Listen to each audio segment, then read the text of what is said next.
ചക്കട ഉണ്ടാക്കുമ്പോൾ ഈ അബദ്ധം ആർക്കും പറ്റരുതെന്ന് പറഞ്ഞുകൊണ്ട് തന്നെയാണ് തുടങ്ങുന്നത്.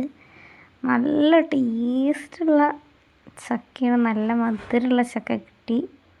അപ്പം ഇന്ന് നമ്മൾ ഉണ്ടാക്കാൻ പോകുന്നത് നല്ല രുചികരമായ എളുപ്പത്തിൽ 5 മിനിറ്റ് കൊണ്ട് തയ്യാറാക്കാൻ പറ്റുന്ന ചക്കട. നിങ്ങളെല്ലാവരും കഴിച്ചിട്ടുണ്ടോ ചക്കട? കഴിച്ചിട്ടുള്ളവരുണ്ടെങ്കിൽ ഒന്ന് കമൻറ്റ് ചെയ്യണേ.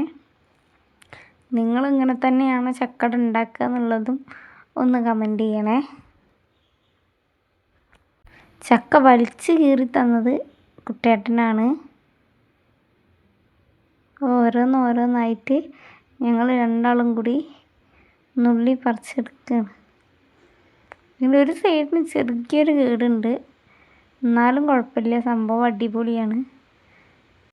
പറക്കൽ കഴിഞ്ഞാൽ വേഗം തന്നെ ആ ചക്കമടൽ ഒഴിവാക്കുന്നത് നല്ലത്, ഇല്ലെങ്കിൽ ഈച്ച വേഗം നിറയും. അത്രയും നല്ല പഴുത്ത നല്ല മധുരമുള്ള ചക്കയായിരുന്നു. നല്ല തേന്ന് പറഞ്ഞാൽ നിങ്ങൾ ഈ ഒരു ഫോട്ടോയ്ക്ക് നോക്കി നല്ല അതിൽ നിന്ന് ഇങ്ങനെ നല്ല മധുരത്തിൻ്റെ വെള്ളം ഇങ്ങനെ പുറത്തേക്ക് വരുന്നുണ്ട്. കാണുമ്പോൾ തന്നെ നമുക്ക് ഭയങ്കര കൊതിയാവും. ഇതിലേക്ക് വേണ്ടത് ഒരു 6 അച്ച് ശർക്കരയാണ്. നമ്മൾ അരിപ്പൊടി ഇടുമ്പോൾ അതിനും കൂടി മധുരം കിട്ടാൻ വേണ്ടിയിട്ടാണ് കേട്ടോ. അപ്പോൾ ശർക്കര കുറച്ച് വെള്ളം ഒഴിച്ചിട്ട് എന്ത് ചെയ്യുക, ഒന്ന് ഉരുക്കിയെടുക്കുക കേട്ടോ.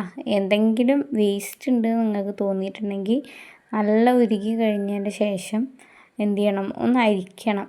അരിച്ചതിൻ്റെ ശേഷം വീണ്ടും പാത്രത്തേക്ക് തന്നെ ഒഴിക്കുക കേട്ടോ. നന്നായി ശർക്കര ഉരുകി വന്നിട്ടുണ്ട്. അപ്പോൾ ചക്ക അതിക്കിടാൻ പോവുകയാണേ.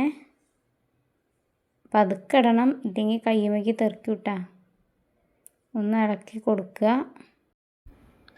പാത്രം നല്ല ചൂടുണ്ട്. കൂട്ടി പിടിക്കാനുള്ള തുണി എടുക്കാൻ മറന്നു. അപ്പോൾ അതെടുക്കാൻ വേണ്ടിയിട്ട് കുട്ടേട്ടനെ പറഞ്ഞയച്ചതാണ്. അപ്പോൾ ഇളക്കി ഈ ഒരു പരിവാക്കി നമ്മൾ കൊണ്ടുവരണം.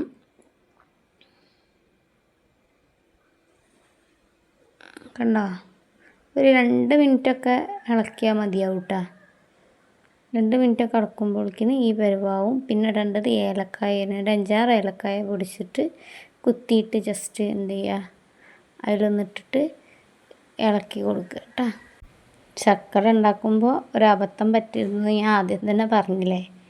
എന്താ സംഭവം എന്നറിയോ, ഞാൻ അരിപ്പൊടി മേടിക്കാൻ വേണ്ടി കടയ്ക്ക് പോയി, പക്ഷേ അരിപ്പൊടി മേടിക്കാൻ മറന്ന്. ലാസ്റ്റ് രാത്രിക്കേക്ക് വെള്ളത്തിലിട്ട അരി ഉണ്ടായിരുന്നു. ആ അരി മിക്സിയിലിട്ട് പൊടിച്ച് തരിച്ചെടുക്കുകയാണ്. അതാണ് എന്നിട്ട് ഞാൻ ചക്കയിൽ ചേർത്തത് കേട്ടോ.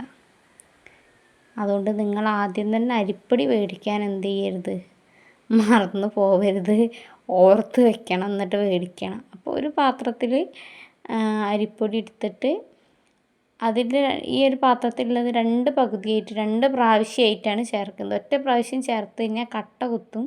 അപ്പോൾ അതുകൊണ്ട് 2 പ്രാവശ്യമായിട്ട് ചേർത്തിട്ട് നന്നായി ഇളക്കിയെടുക്കുക കേട്ടോ. ചിലർക്ക് പൊടി കൂടുതൽ ഇഷ്ടമാവും, അങ്ങനെയുള്ളവർ പൊടി കൂടുതൽ ചേർക്കുക, അല്ലാത്തവർ കുറച്ച് പൊടി ചേർക്കുക. എന്നിട്ട് ഇതേപോലെ കുറച്ച് എടുത്തിട്ട് എന്ത് ചെയ്യുക, ഒന്ന് കെട്ടുക. ഞാൻ കെട്ടാൻ വേണ്ടിയിട്ട് ഉപയോഗിക്കുന്നത് പച്ച ഓലക്കൊടിയാണ്. പച്ച ഓലക്കൊടി എടുത്തിട്ട് അതിന്മേൽ നാരെടുത്തിട്ട് ആ നാര് ഉപയോഗിച്ചിട്ടാണ് കെട്ടുന്നത് കേട്ടോ. ഇങ്ങനെ തന്നെയാണോ, നിങ്ങളിങ്ങനെ കിഴിയായിട്ടാണോ വെക്കാറ്, അതോ ഇങ്ങനെ അപ്പം പോലെ പരത്തിയിട്ടാണോ ചെയ്യാറ്? അതൊന്ന് കമൻറ്റ് ചെയ്യണം കേട്ടോ. ഏതാണ് നിങ്ങൾക്ക് കൂടുതൽ ഇഷ്ടമെന്ന്. ഇങ്ങനെ കെട്ടിയാൽ ഇനി അധികം വേവാനൊന്നുമില്ലല്ലോ, ജസ്റ്റ് ഒന്ന് ആവി കയറ്റിയെടുത്താൽ മാത്രം മതി. ഏകദേശം നമ്മളെ ചക്ക വെന്തതാണ്, പൊടി അതിലിട്ട് ചെറുതായിട്ട് വേവിച്ചതാണ്. അപ്പോൾ ഇനി അധികം വേവാനൊന്നുമില്ല. ഈ ഇലയിൽ കിടന്നിട്ട് ഒന്ന് ഇല വിട്ട് കിട്ടാൻ മാത്രമേ ഉള്ളൂ കേട്ടോ. അപ്പോൾ ഇതാ ഇതേപോലെ എന്ത് ചെയ്യുക, നമ്മുടെ ഇഡ്ഡലി കുക്കറിൽ അടുക്കി വയ്ക്കുക, വേവിക്കുക. ഇലേൻ്റെ കളറ് കണ്ടല്ലോ, ഈ കളറൊക്കെ ആവുന്ന സമയത്ത് പതുക്കെ എന്ത് ചെയ്യുക, പാത്രത്തിലേക്ക് ഇറക്കി വയ്ക്കുക. വളരെ രുചികരമായ നമ്മുടെ ചക്കട തയ്യാറായി കഴിഞ്ഞിരിക്കുന്നു. ഇനി കഴിച്ച് നോക്കുക എന്നുള്ളത് മാത്രമാണുള്ളത്. ഇന്ന് കഴിക്കുന്നതിനേക്കാളും ടേസ്റ്റായിരിക്കും നാളെ കഴിക്കുന്നത് കേട്ടോ.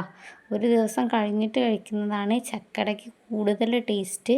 നിങ്ങൾക്കും അങ്ങനെ ഇഷ്ടമാണെങ്കിൽ അതൊന്ന് കമൻറ്റ് ചെയ്യണേ. ചാനൽ സബ്സ്ക്രൈബ് ചെയ്ത് സപ്പോർട്ട് ചെയ്യുക. അപ്പോൾ അടുത്ത വീഡിയോയിൽ കാണാം.